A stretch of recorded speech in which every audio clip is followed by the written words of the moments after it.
They called me in when the lake started talking. Not literally, of course, but ask the people of Halverton, and you'll get a dozen different versions of what they heard. Whispers under the dock at midnight, laughter bubbling up from the fog, and more disturbingly, the screams that didn't echo but pulled you in. I arrived on a Tuesday, overcast sky, the kind that hangs heavy and low, like the heavens are waiting to drop a secret. Halverton was a quiet place, old fishing town turned weekend getaway for the well-off, but it still kept the bones of something older. Timber cabins, rusted signs, water that smelled more of iron than salt.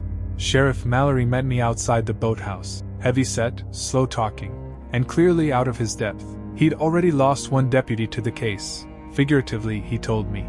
Mentally checked out after hearing voices from the deep, said the man quit on the spot and hadn't spoken to anyone since. I asked the basics. When did it start? About 3 weeks back. A girl went missing, Lena Wright. Smart, quiet, local kid. Went paddle boarding one evening, never came back. They found her board, but the lake was still. No splash, no signs of a struggle. Another one gone without a sound. But it didn't stop there. 2 nights later, an elderly couple reported seeing someone walking on the water. Not swimming, walking. I didn't roll my eyes, not even inwardly. Stories had a way of growing their own legs in places like this, especially when panic spread like wildfire and truth thinned to mist. Instead, I asked to see Lena's home. The Wrights lived in a log house just outside town. Simple, clean, filled with an eerie stillness. Her bedroom was untouched, neatly made bed, books on mythology and marine biology. A half-finished sketch of a creature I couldn't quite identify. A human torso, but fins where arms should be. Her father told me she'd been obsessed with the lake lately. Said she'd started talking in her sleep, whispers, in another language. He assumed it was something she picked up from a book. I took a look through her desk. Underneath a stack of scientific journals, I found a journal, handwritten, worn, with water damage around the edges. Pages were filled with notes about sonar readings, strange patterns in the water, symbols I didn't recognize, and one phrase, repeated over and over at the top of a page near the end. There is something beneath. Back at the lake, I decided to take a boat out myself. Sheriff Mallory refused to join. It was calm. Too calm. No birds, no bugs, just the soft lapping of water and a pressure in the air like waiting for a scream that never came. I dropped a weighted recorder into the water. An old trick of mine. Let it sit, collect sounds from below. I had it on a timed reel, set to pull it up in 2 hours. But before that timer clicked I heard it. Faint. Muffled. Deliberate. A voice. Speaking just beneath the surface. I leaned over, ear close, holding my breath. Pierce. My name. Said softly, like a lover's whisper or a warning from a child. I almost dropped the recorder overboard. That night I didn't sleep. I listened to the recording again in my room at the Halverton Inn. Most of it was white noise, but at the 1 hour 47 minutes and 23 seconds mark, a low rumbling began. Then the voice. Not Lena's, not anyone I recognized. Do not seek what has chosen to sleep. I had no idea what I was chasing anymore. A killer? A local cult? A gas leak causing hallucinations? But one thing was clear. The lake wasn't just water and fish anymore. It was watching. Morning came slowly, as if the sun itself was reluctant to rise over Halverton. I barely touched my breakfast. Dry toast, black coffee, nothing fancy. My hands were still shaking from the recording. A voice calling my name from below the surface wasn't something I could explain with logic or science. I needed facts, something to anchor me. So I went back to the lake. I met with Lena's friend, June Thatcher. A shy girl with sharp eyes and ink-stained fingers. She was the last one to see Lena before she disappeared. They'd been working on some kind of personal research project about acoustic anomalies in freshwater bodies, whatever that meant. June brought me to the town library, where she and Lena had spent hours digging through old newspapers, naval logs, even local folklore. What she showed me next made the hair on my neck rise. There were patterns. Every 27 years, someone went missing near Halverton Lake. Never the same month, never the same circumstances, but always one person, always alone, and never found. We think it's something under the lake, June whispered.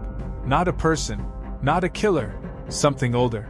She showed me a sketch Lena had made. Same strange figure I'd seen in her bedroom, half human, half fish, crowned with twisted horns or coral. A name was scrawled beneath it, the drowned one. That evening, I questioned the oldest resident in Halverton, a man named Ellis Morvan.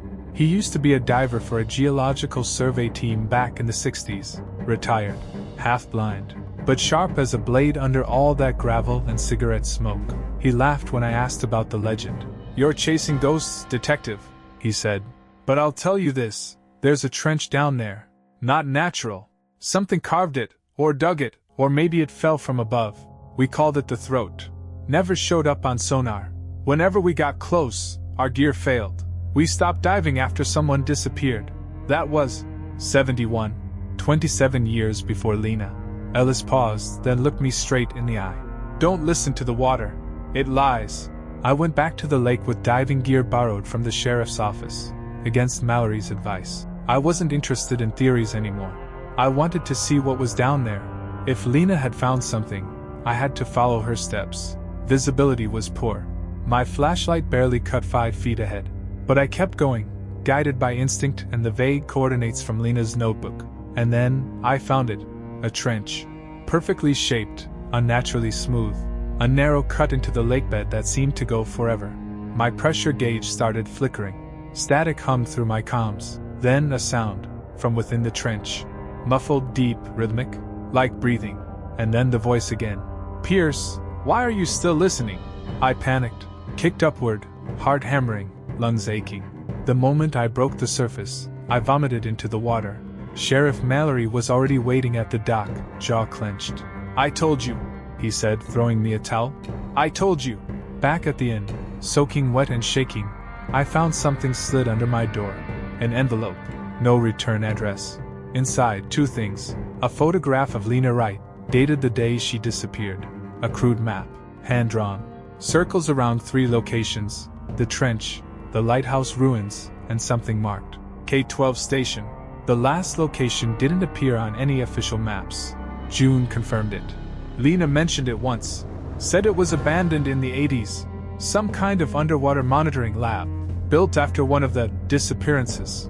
No one in town remembered it, or claimed not to. But I had to go. The K-12 station was real, buried in official records as a hydroacoustic research site. It had been shuttered quietly in 1986. No incident reports, no closure documents, just a sudden silence. Like someone wanted it forgotten. But I had the map. And Ellis Morvan, the retired diver, remembered just enough to help me find it. We went out together that night. Full moon overhead. Waters unnaturally calm. "Don't stay down there long," Ellis warned, helping me with my gear. "You hear anything that sounds like her, Lena, or anyone else, don't answer." I descended slowly, flashlight flickering through endless green black. 15 meters down, the outline appeared. Steel beams corroded by decades of water and salt, broken panels hanging like dead skin.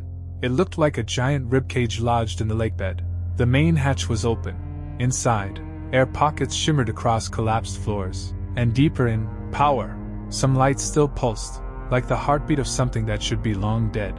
I passed half-submerged rooms, computers rusted over, a chair overturned, a coffee cup still intact, floating eerily in place.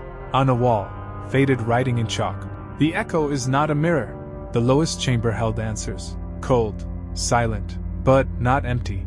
There was a recording system still active, built to monitor low-frequency disturbances in the lakebed. And the data was all there, backlogged, corrupted, but salvageable. I copied everything I could, then left, fast. When I surfaced, dawn was breaking. Back in my room, I analyzed the files. Most were noise. But some had voices, human. Lena's among them. Her final entry, dated the day she vanished. "I'm close. The patterns align. The trench pulses like something breathing. I'm hearing it now. I think it knows I'm here." And then, "If I disappear, tell them it's not the water. It's what's beneath it." One final sound, a splash. A scream muffled by pressure. And silence. I reported everything. Sheriff Mallory didn't say a word. He'd always known something was off. But Halverton protects its secrets. Always has. I gave the Wright family the truth, or as much as they could handle. There would be no recovery. No body. Just echoes. That week, the town quietly closed access to the lake. Officially due to environmental hazards. Unofficially, Halverton had seen enough disappearances. So now I ask you, why did Lena disappear? Was it truly something supernatural? A force beneath the lake, older than the town itself? Or did Lena's obsession drive her too deep, chasing voices that weren't real? Perhaps someone didn't want her discovery getting out, and the lake was just a convenient place to bury secrets. The facts are yours now, but I know what I heard. I know what I saw. And some nights, when it's quiet, I still hear the voice, calling my name. Case number 7, closed.